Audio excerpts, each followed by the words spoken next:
It's the Ross Tucker Football Podcast. Oh, yeah, it is.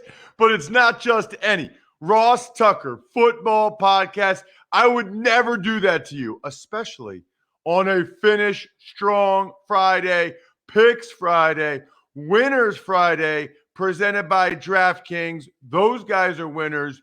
You guys are winners. I love giving out these press passes. Let's tell them what they've won, Bri. I want winners. I want people that want to win. I want people like, man, I don't know how to say this name. It's Gilles is the first name. Stonge is the last name. Gillis? Guy? I don't know. But they've been retweeting, replying, commenting on social media, and even emailed me and said they'd like a Dolphins press pass. So congratulations, Gillis. I have no idea how to say your name. I'll just admit that right from the start. I think it's very important in life that you admit what you don't know. The smartest people I know freely admit the things they don't know. I don't know how to pronounce Gilles or even your last name, Stonge. Sponsor confirmation email winner. Feel pretty good about this one. Scott Nelson. Scott bought a story from myfrontpagestory.com, which I know a bunch of you have now because it's awesome. Today is the last day you can buy it and know for sure that you'll get it for Christmas. Although if you buy it next week, you can just tell somebody, hey, it'll be here next week or whatever. But still, it's kind of cool to give it to them on the holiday. myfrontpagestory.com. Congratulations, Scott. And then the YouTube shout-out winner, Jason Schmidt. It was a new name. Hadn't seen Jason Schmidt make a comment before at youtube.com/Ross Tucker NFL. It's that easy. So all three of you need to email me now. Ross@RossTucker.com. Let me know what you want. Actually, Gillis, I know you want the Dolphins press pass. Scott Nelson, let me know what you want. Jason Schmidt, let me know who you want the cameo style shout out for. It's Big Show time. The Big Show. Before we get into the Week 15 picks, let's talk about Thursday Night Football and Travis Kelce's 34-yard touchdown in overtime wins it for the Chiefs. Kansas City wins its seventh straight, the final 34-28 over the Chargers. Well, it was an incredible game. Absolutely incredible football game. And it's funny, two things that are kind of unrelated to the game that I want to talk about first.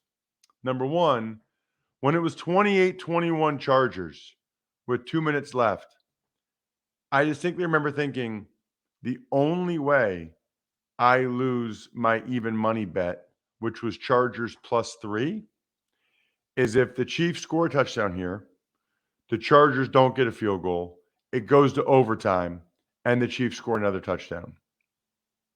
That is exactly what happened. This is part of the reason why sports betting is difficult and why we say that at the start of every season and why Steve Fezzik's track record and quite frankly, even Money Podcast track record is really impressive. The other thing I want to mention, it happened on the first drive and the Chargers got a great kickoff return, but they ended up getting 0 points after back-to-back drops by Mike Williams. And the second one, he got a little bit banged up. And they went for it on fourth down, which I thought was a good decision. Early in the game, you're at the 2 or 3 yard line, and Donald Parham caught a ball. But then when his head violently hit the ground, he lost possession and appeared to suffer a pretty significant head injury. He had what's called a fencing response, where if you're watching on YouTube, your arms kind of stick out. Sometimes it's just one, sometimes it's both. His were really shaking. It was troubling to watch. And interesting in the sense that it wasn't even a collision that did it to him. It was how violently his head hit the ground. as opposed to a collision. And again, the helmet does not help that. It's, your brain is floating in your head. It's the speed with which his brain was going one way when his head smacked the ground and it went the other way. So he's reportedly in stable condition. That still doesn't sound real good to me. And I've got some major concerns there. I'm hoping we find out more soon. I'm hoping Donald Parham is okay. Ultimately, as far as the football game was concerned, the Chargers got no points there, which was kind of a theme for both teams in terms of not scoring inside the 5-yard line. Happened to the Chargers 3 times, Chiefs once. Chiefs immediately marched on an impressive mix in the run and pass, 95-yard touchdown drive in which Michael Burton, the fullback, made multiple plays, including scoring the touchdown. Then Anthony Hitchens gets an interception off a tip. And next thing you know, the Chiefs are up 10-0 after Mahomes made a great throw. And I'm thinking, oh, man, Chargers. Guess what?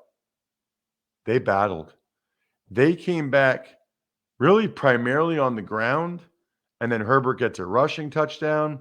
Then another drive. The LA Chargers, 8 straight runs before a Herbert touchdown pass. And they're up 14-10. Then late in the first half, Joey Bosa gets a strip sack of Herbert, but another goal line stand for the Chiefs. Chargers come up with nothing. Now, I think there's a lot of value in going for it when you're inside the 5. I think that value is a little mitigated if it's the last play of the first half, and so you don't get the field position benefit of, if we don't get this, the opponent is pinned deep. But all the win probability numbers suggested that it was still the right decision to go for it, so I'm fine with it. You have to be willing to live. If you're going to play the averages and play the numbers, you have to be willing to live with the fact that you might not get the benefit of the numbers multiple times in the same game. You might be on the wrong side of those percentages, and it might cost you the game, which it very possibly did the LA Chargers. I think I probably would have taken the field goal at the end of the first half. But then even after that, Chiefs get a field goal. Mahomes had a terrible 4th and goal throw. So the Chiefs didn't score inside the 5. Then the Chargers, John Kelly, he fumbles at the goal line trying to go over the top. But in that instance, it made sense because they were able to pin the Chiefs deep. And Nwosu got a pick, and that led to a Chargers touchdown anyway. So they're up 21-13. Both Mahomes and Herbert really heated up late, and it was fun. It was fun the last 10 minutes or so. I think it was 14-13 with like 10 minutes to go. And they obviously heated up in a major way. But ultimately, Kelce was unstoppable. I mean, Kelce, Tyreek Hill too. He had a big day as well. But it was really Kelce and Tyreek Hill, but mainly Kelce at the end of regulation, overtime, unstoppable, 191 yards, and Chiefs get an absolutely gigantic win, gut-wrenching loss for the Chargers. Speaking of gut-wrenching, I should be more rational than this, but waiting in line is not my thing. I've said before that lines are for losers. I don't mean that negatively. I just mean they're not for me. I prefer to order something online and get free same-day store pickup like you can get at AutoZone.com. Or my wife sort of prefers not having to even go to a store to pick it up and just getting free next-day delivery at AutoZone.com. So you can even order, or anywhere really, as late as 10 p.m., your package will arrive the next day right on time. They've got over 6,000 stores nationwide to help you at a moment's notice. So you got that going for you too, which is nice. So next time you're starting a job, start it by shopping your way at AutoZone.com with their free same-day pickup and free next-day delivery. Get in the zone, AutoZone. Want to know which team is going to win every single game on Sunday? Then listen up. Well, we got Sunday. We also have Saturday. We'll start with the Raiders and the Browns. Yeah, I'm driving to Cleveland later today. I mean, they had even more guys go on the COVID list yesterday. Case Keenum, their backup quarterback. Now it looks like Nick Mullins might start. Ronnie Harrison, starting safety. By the way, there was a lot of guys that went on the COVID list yesterday. I'm just going to say them all so I don't forget them when we're doing the games. Miami wide receiver Jalen Waddle. Packers D tackle Kenny Clark. Cardinals center Rodney Hudson. Ravens safety Chuck Clark. Bears Allen Robinson, Eddie Jackson. And by the way, I'm just giving you the big names. Bengals Chidobe Awuzie and Riley Reif. Seattle wide receiver Tyler Lockett. 3 more for the Washington football team, including both centers and the safety Cam Curl. Meanwhile, TJ Hawkinson's out for the season with an injury. The Lions tight end and the NFL and NFLPA agreed to new COVID protocols, which is essentially the same as last year, with the exception that they have now agreed that if you are vaccinated and asymptomatic, as soon as you get one negative test, you can play. Before, you had to get 2 negative tests to be able to play. Now it's just 1 and you can play. So I believe any of the Browns could test negative tomorrow and then be able to play, or any of Washington or anybody. And I know people are calling for them to postpone it, but it's like, okay, if you postpone the Browns game, then don't you have to postpone the Washington game and the Rams game, since they both have over 20 guys too? And then if you postpone those, what about the Bears who don't have Eddie Jackson and Allen Robinson, the Packers without this guy, or the Dolphins without this guy? It really creates a lot of issues. And then if you postpone one and you postpone the others, when do you postpone the others? It's obviously a mess no matter what ends up happening, unfortunately. As for that game, Bri, boy, I just watched the Raiders tape again this morning. They played very poorly against the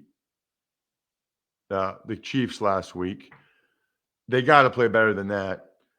I'm going to take the Raiders to win because it looks like it would be Nick Mullins against Derek Carr. But honestly, at this point, who knows, man? I mean, we really, even right now, we're recording a little bit later than normal, 8:13 a.m. on Friday. We really don't even know who's playing for the Cleveland Browns. So I would say wait till you see the inactives at, 3 o'clock before the game. But I'm going to take the Raiders to win the game based on the information we have right now. It'd be a miraculous win for the Browns if they won that, and a terrible loss for the Raiders. I don't think they have anybody on the COVID list. I'll say Raiders have struggled to score. I'm going to say 20-16 Raiders. The other game Saturday night, the Patriots at the Indianapolis Colts. Man, I can't wait for this game. Really, really looking forward to it. I'll be listening on my drive home from Cleveland. I don't know, might even stop at a hotel. I don't know if I'm going to drive all 5 hours after the game, but I'm gonna try. And game should be absolutely epic. I cannot wait for this game. I like the Colts to win the game. Now I know the Patriots, they're both coming off a bye. They both should be ready to go. I just think the Colts desperately need this game. They're playing at home. They're running it well. And I think it's their time to win a big game like this. But I think both teams will do play action pass. Talked about that this week. I'll take the Colts to win a close, awesome game. 24-23 Indy. On to Sunday now. It's the Cowboys and the Giants. Well, looks like it'll be Mike Glennon again. I'm taking the Cowboys. The Giants are kind of a lost, sad football team at this point. And the Cowboys are on a mission. I know Dak's not playing great. That would be my tip for this game. I think Dak will play better than he has been. I think Dak comes out and plays well. and they find a way to get them to play well, which is what the Cowboys really need to kind of get back on track. So I'll go Cowboys 27, Giants 13. I think the Cowboys blow them out. Pretty decent survivor pick, Bri, if you happen to still be in a league. Your survivor / knockout / whatever you call it, pick of the week. Houston Texans at the Jacksonville Jaguars. Well, this is interesting because I thought all week until Urban Meyer got fired, I loved the Texans in this game. Now it kind of flipped the other way. I mean, I took them on the Even Money podcast, but now that the Jags fired Urban Meyer and it's a clean slate, I think those guys are going to come out to try to prove a point. Now I like the Jags quite a bit in this game. It's pretty amazing, isn't it? I'll take Jacksonville to win the game, and I think it's I'm going to go. I don't think it's very high scoring still. 20-17, Jacksonville. 20-17, Jacksonville. Tennessee at Pittsburgh. Awesome game. Awesome game. Really looking forward to it. You know, both these teams really need it. I just think Pittsburgh kind of needs it better, kind of needs it more. And I just feel like Titans, we talked about this with Joe Dolan on the Fantasy Feast podcast. The Titans are really struggling from an offensive standpoint right now. And I know this isn't the Steelers defense of old, but I don't picture the Titans going into Pittsburgh and scoring all kinds of points. I just don't see that happening. So I think it's a lower scoring game. Another game where I kind of like the under on a little bit. And I'll take Pittsburgh. I guess let me just check one more time. I think they're the underdog still. Yeah, they're the underdog. I'll take Pittsburgh to win a close one, 20-17, so that my buddy Bry can let the doggies out. Ross's Underdog of the Week. The New York Jets at the Miami Dolphins. Dolphins are actually another pretty decent survivor pick. I don't envision them losing this game. You know, it's always a little dicey when it's a team on the road, but I already said that about the Giants on the road. I mean, the Cowboys on the road. How sad is it, by the way, that I'm picking, survivor pick, the two teams playing against the New York teams? And the New York teams are just brutal right now, just absolutely brutal. I will say Miami 24, Jets 14, and what the heck, Bri? Let's lock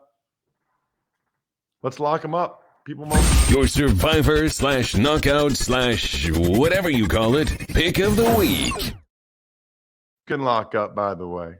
You can lock up $10,000 on Christmas Day thanks to the Crocs Predator Showdown series, coming and dare we say free to play on DraftKings.com.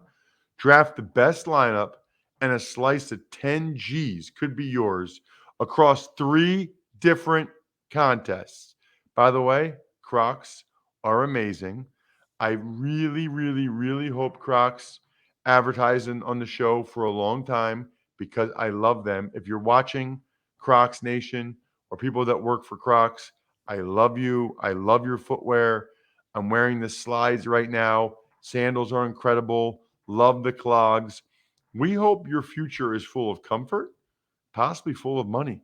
Learn more at DraftKings.com/Crocs. It's a week from the day.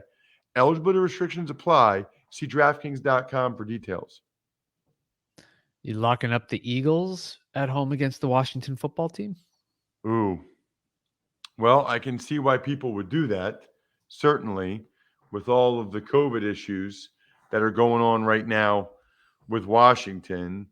I mean, yeah, I guess I am. The only thing is, Brian, with this new protocol, I'm not exactly sure who's going to end up being able to play. Some of these guys that tested positive Monday, they might test negative Sunday morning and then be able to play. That's my understanding. So, again, it's kind of a mess. I'll take the Eagles to win the game. And yeah, I guess you can lock them up if you haven't locked them up yet. They're not going to have enough guys test out of it, I don't think, to be able to beat the Eagles. I mean, they got too many D linemen and O linemen on the COVID list. D linemen especially. I think the Eagles run them over. Ultimately becomes like a 27-17 type of game, 27-20. Lock them up. Your survivor / knockout / whatever you call it, pick of the week. Next up, it's the Arizona Cardinals at the Detroit Lions. Well, I think most people have already used the Cardinals in a survivor pick. But yeah, I think they'd be good. Now, as Steve Fezzik and I talked about on the Even Money podcast, I really like the really like the Lions with the points here. But straight up, I'm going to take the Cardinals to win the game. I think they probably win it by 10, something like that. I think it's a competitive game. Although I don't like Hawkinson being out. That concerns me a little bit. 31-21, Arizona. Doggies, Bri. No, not doggies. Survivor. Your survivor / knockout / whatever you call it, pick of the week. Carolina at Buffalo. So I like the Bills to win the game. Tough for them after back-to-back really devastating losses to the Patriots and the Bucks. The way those games went down, but I don't know, this two-headed monster or three-headed monster, whatever it is at quarterback for the Panthers, I'm not impressed. I don't expect Carolina to win this game. Buffalo takes care of business at home. I'd be surprised if they didn't. Boy, that'd be real bad if they didn't. They need to at least get in the tournament and see what they can do. I'll take the Bills to win that one 27-20, something like that. Cincinnati Bengals are at the Denver Broncos. Right, and I like the way that I've seen Joe Burrow and the Bengals play the last couple weeks, even in losing efforts. I think they're going to win the game. I know Vic Fangio is a defensive savant. I know Fangio's been awesome, but I actually expect them to win the game. Them being the Bengals on the road. I got more. I think it's a close game late. More faith in Burrow to come up with a big play than Bridgewater. 24-23 Bengals. We can let the doggies out. Another underdog. Ross's underdog of the week. Who let the dogs out? The Atlanta Falcons are at the San Francisco 49ers. I like the Niners. They're playing really well right now. So much respect for what Matt Ryan and Arthur Smith have done this year, keeping the Falcons in the mix. But this is about the Jimmies and the Joes. I just think the Falcons don't quite have the firepower. I think they're going to go to San Francisco and win on the road. I think Nick Bosa has a big game. I think the Falcons can hang for a little bit, but ultimately they just don't have the personnel. 27-17 Niners. Seattle at the LA Rams. So this becomes interesting. Now, the Seahawks are having their own COVID issues now with Tyler Lockett and Alex Collins. And the thing you always have to ask yourself when a couple guys went on the list yesterday is how many more will go on the list today? You know, how much of a difference does that make? I don't know. So that's something to keep an eye on. Rams have a lot of guys on the COVID list. Doesn't seem like it's as many of their star players. I know Ramsey and Odell Beckham Jr., though, but I don't see a lot of starting O linemen, starting D linemen. I still think the Rams win the game. It's not Stafford, but I think it's an awesome game. 27-24, Rams win a shootout. Green Bay Packers, Baltimore Ravens. I don't think Lamar Jackson is going to play. No Kenny Clark, by the way, is huge for the Packers because he's a force. He is a really good player, but no Chuck Clark for the Ravens. They don't have anybody in their secondary that was projected to start before the year. That's as they say, NG, no good. So I'll be taking the Packers in this one.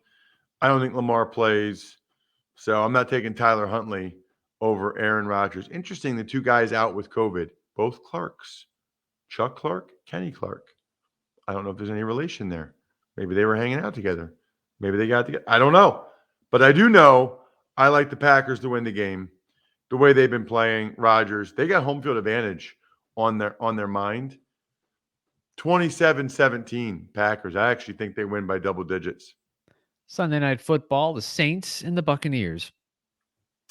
I'm surprised the Bucs are favored by this much. I think they win the game, but I think it's a little bit disrespectful to the Saints and what the Saints bring to the table. I think Taysom Hill and the Saints D can kind of keep them in the game. And they've had Brady's number. Now, that might work against them because Brady might be, hell-bent on making up for all these regular season losses to the Saints. Of course, he beats them in the playoffs when it really matters. But I don't know. I just think it's closer than the experts do. I'll say 28-20. I'll go 28-20 or maybe even like 27-17, something like that. The Bucs win the game. Speaking of winning, overcoming the odds, rewriting the playbook, delivering under pressure, the MVPs of small business lead their teams to victory all year long. Visa is proud to provide playmakers everywhere with more tools to help grow their business and help them achieve even greater success. Because the more people we can empower, the more we all win. Visa, a network working for everyone. And finally, Monday Night Football, it's the Minnesota Vikings and the Chicago Bears.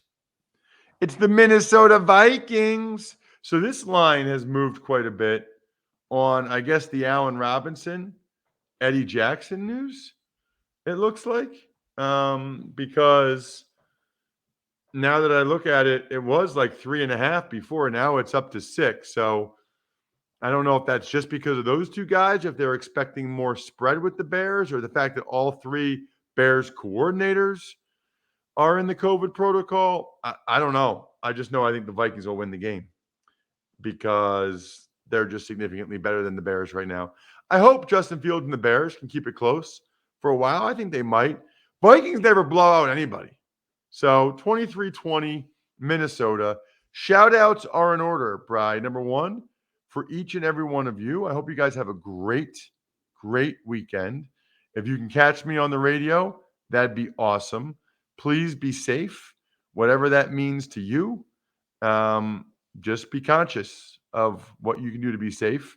Shout outs, of course, go to Pizza Boy Brewing, yummy, Sporticulture, Vision Comics with an X, HumanHeadNYC.com, and SteakhouseSports.com. Other than that, have a great weekend, everybody. I think we're done here. Thanks for listening to the Ross Tucker Football Podcast. Make sure to also subscribe to the Fantasy Feast, Even Money, Business of Sports, and College Draft. All available at Apple Podcasts, RossTucker.com, or wherever podcasts can be found. A lot of times on the show, I mentioned DraftKings. Here's what you need to know. You got to be 21 or older, New Jersey, Indiana, or Pennsylvania only. New customers only. Restrictions apply. See DraftKings.com/sportsbook for details. Gambling problem, call 1-800-GAMBLER, or in Indiana, 1-800-9-WITH-IT. By the way, if what I was talking about included a deposit bonus, doesn't always, sometimes it does. Deposit bonus requires 25 times playthrough, and deposit bonuses are paid out in site credit.